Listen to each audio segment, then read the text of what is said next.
Bismillah Rahman Rahim. Assalamu alaikum 7th class. How are you all? I hope you all will be doing fine, inshallah. So today we are going to start our lecture number 7 with the lesson number 2. And पिछला lecture हमने कहाँ तक ख़त्म किया था? Town तक, his native town, जिसमें हमने क्या पढ़ा था?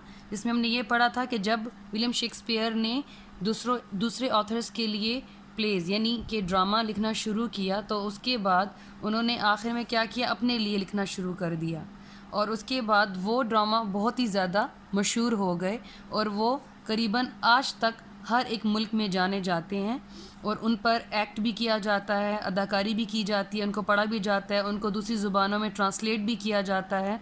तो ये एक कामयाबी का सिंबल है, ये एक मिसाल है कामयाबी की, उनकी मेहनत की।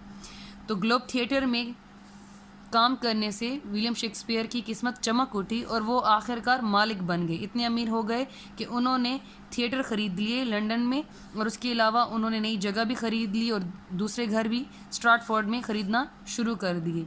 यहाँ तक कि बाद में लैंड इन एंड अबाउट, ये फ्रेज़ है, मैंने जैसे बताया कि उन्होंने घर ख़रीदे और उन्होंने अपने आबाई इलाके में आना जाना भी शुरू कर दिया। यहाँ तक हमने पढ़ा था।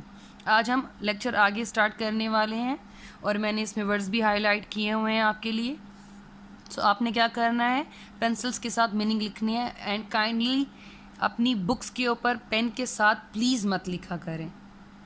आप देख सकते हैं कि पेन के साथ लिखने से कैसी लगती हैं बुक्स।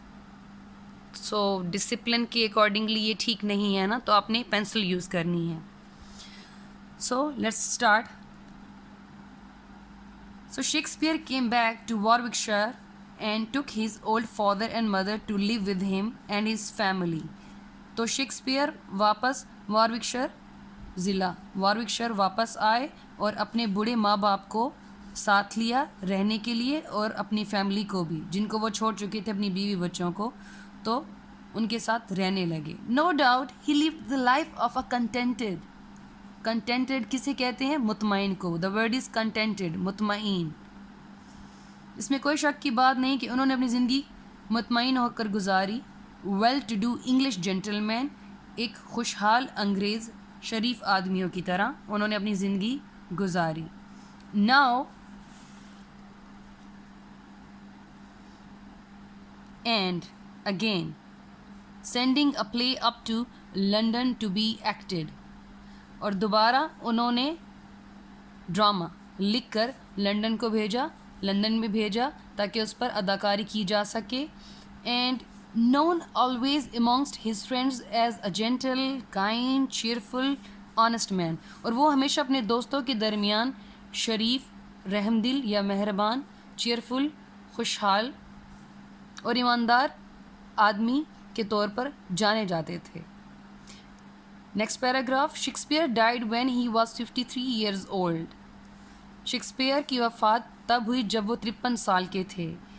ही इज़ बरिड, उनको दफनाया गया, इन द पैरिश चर्च, पादरी चर्च के इलाके में, एट स्ट्रैटफोर्ड की इलाके में, with a flat stone above him, और उनकी कब्र के ऊपर एक सीधा पत्थर रख दिया गया, on which are carved the words, जिस पर ये अल्फाज कुन दिए गए। बच्चों मैंने इन पूरे वर्ड्स को हाईलाइट कर दिया गया है क्योंकि ये एक दुआ है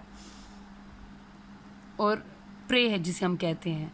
तो इसको एक्सप्लेन करने के लिए मैं अलग से आपको एक लेक्चर देना चाहूँगी, जैसे, और लेकिन इसकी एक मिसाल ये है कि जैसे हम बीइंग ए मुस्लिम्स, हमारी तरफ किसी की भी वफ़ात हो तो हम एक स्लेट लगाते हैं जिस पे उस शख्स का नाम, उसकी पैदाइश की तारीख़ और उसकी वफ़ात की तारीख़ और वक्त लिख दिया जाता है, और ख़ास तौर पे उसका नाम लिख दिया जाता है।